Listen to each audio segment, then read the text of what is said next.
Hello NN for you Scott. Welcome to 1 minute preparation of physiology 2 mark question. Question number 87 out of 87. என்ன question கேட்டிருக்காங்க அப்படினு பாத்தீங்கன்னா எரித்ரோபாய்சிஸ். எரித்ரோபாய்சிஸை two சிலபிளா classify பண்ணிக்கோங்க. Erythro அப்படினு பாத்தீங்கன்னா எரித்ரோசைட் அதாவது RBC, பாய்சிஸ் அப்படினா formation. The process of formation of red blood cells is called erythropoiesis னு போட்டுக்கோங்க. அதான் டூ லைன் டெஃபினிஷன்லயே கொடுத்திருப்பாங்க. இந்த எரித்ரோபாய்சிஸ் நடக்கிறதுக்கு எரித்ரோபாய்டின் அப்படிங்கிற ஒரு ஹார்மோன் ரொம்ப ஹெல்ப் பண்ணா அது கிட்னில இருந்து ப்ரொடியூஸ் ஆகும்ங்கறத தான் இந்த டெஃபினிஷன்ல கொடுத்திருப்பாங்க. இது வந்து பாத்தீங்கன்னா எப்படி எரித்ரோசைட்ங்கிறது பாத்தீங்கன்னா RBC எப்படி உருவாகுது அப்படிங்கிறது பாத்தீங்கன்னா ஸ்டெப் பை ஸ்டெப்பா அதோட ஃபார்மேஷனை கிளியரா கொடுத்திருப்பாங்க. வாங்க டூ லைன் டெஃபினிஷன் பார்ப்போம். Erythropoiesis is the formation of red blood cells from the bone marrow and stem cells னு கொடுத்திருக்காங்க. அவ்வளவுதான். Erythropoiesis is the process of formation of RBC போட்டீங்கன்னா கூட enough தான். இப்போ இந்த process எது ரெகுலேட் பண்ணுது அப்படின்னு பாத்தீங்கன்னா regulated by the hormone erythropoietin. இதை யார் பிரைமரியா ப்ரொடியூஸ் பண்றா அப்படின்னு பாத்தீங்கன்னா கிட்னி. டெஃபினிஷன் கொடுத்துதுங்க.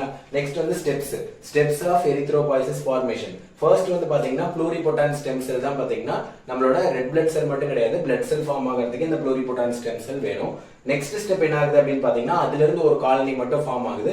அதான் ஈநாட்டுங்கிறது பாத்தீங்கன்னா எரித்ரோசைட் ஃபார்ம் ஆகிறதுக்கான colony form pluripotent stem cell overall blood group. அடுத்ததுல இருந்து ஈநாட்டுங்கிறது பாத்தீங்கன்னா colony forming unit.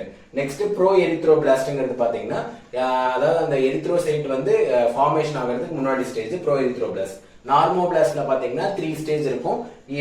Yearly, intermediate, late. அதுல இருந்து reticulocyte is the previous step of erythrocyte form ஆகிறதுக்கு முன்னாடி ஸ்டெப் தான் பாத்தீங்கன்னா ரெட்டிகுலோசைட்.